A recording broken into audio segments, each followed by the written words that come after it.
Bienvenue sur Geeko. Aujourd'hui, prendre l'avion est devenu quelque chose de tout à fait banal. Ce moyen de transport existe pourtant seulement depuis environ 120 ans, même si l'idée de s'envoler a fait rêver de nombreuses personnes avant cela. Depuis, l'aviation a bien évolué, se perfectionnant avec le temps et la technologie. Peut-être ignorez-vous certains des aspects de l'aviation moderne que nous allons aborder dans cette vidéo.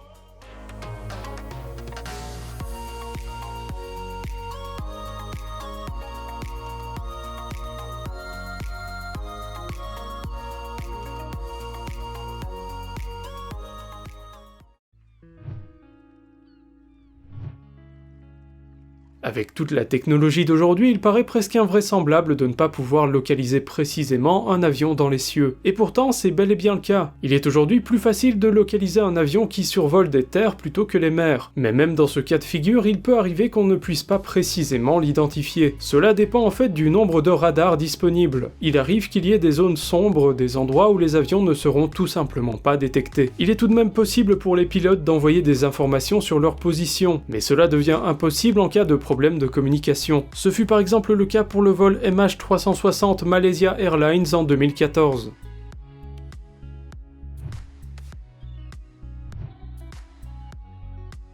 Dans de rares cas, les oiseaux peuvent constituer un véritable danger pour les avions en plein vol. Les composants des avions sont conçus pour résister à des impacts conséquents, ce qui fait que la collision avec un volatile ne sera, en général, même pas perçue. Cependant, le vrai danger peut subvenir si un oiseau est aspiré par les moteurs. Un impact avec un oiseau imposant peut causer de gros dégâts au moteur. En réalité, les avions peuvent continuer à voler plusieurs heures avec un seul moteur, et dans le cas où les deux moteurs sont endommagés, l'avion planerait tout de même, permettant aux pilotes d'essayer de se poser au mieux.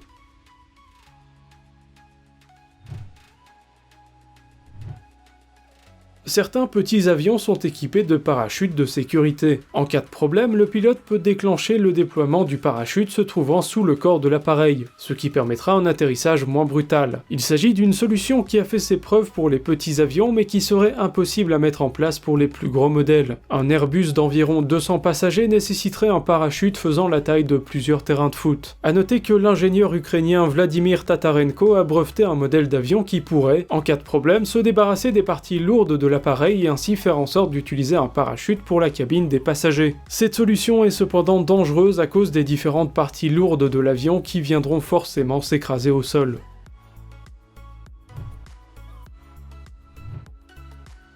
Il est également possible que les avions soient sujets à des soucis internes. Malgré les contrôles, des objets explosifs peuvent se retrouver dans la cabine. Lorsque l'on découvre un tel objet dans un avion, il est souvent déplacé vers l'arrière de l'appareil, et recouvert d'objets afin de limiter les dégâts en cas d'explosion. Certains chercheurs tentent de trouver des solutions plus efficaces pour améliorer la sécurité à bord et protéger les passagers. L'une des solutions est le Flybag Project, financé par la Commission européenne. Il s'agit d'un grand sac composé de 4 matières différentes permettant d'absorber les chocs sans se rompre. Il suffirait alors de placer l'objet explosif dedans.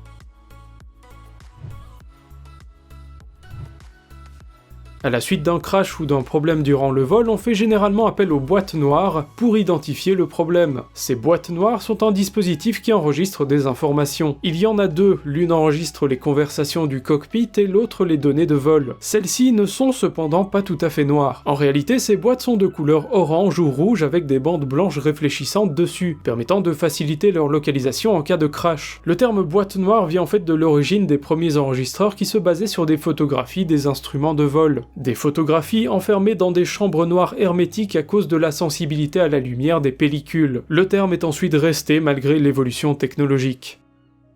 N'hésitez pas à nous dire dans les commentaires si vous avez appris des choses et ce que vous en pensez.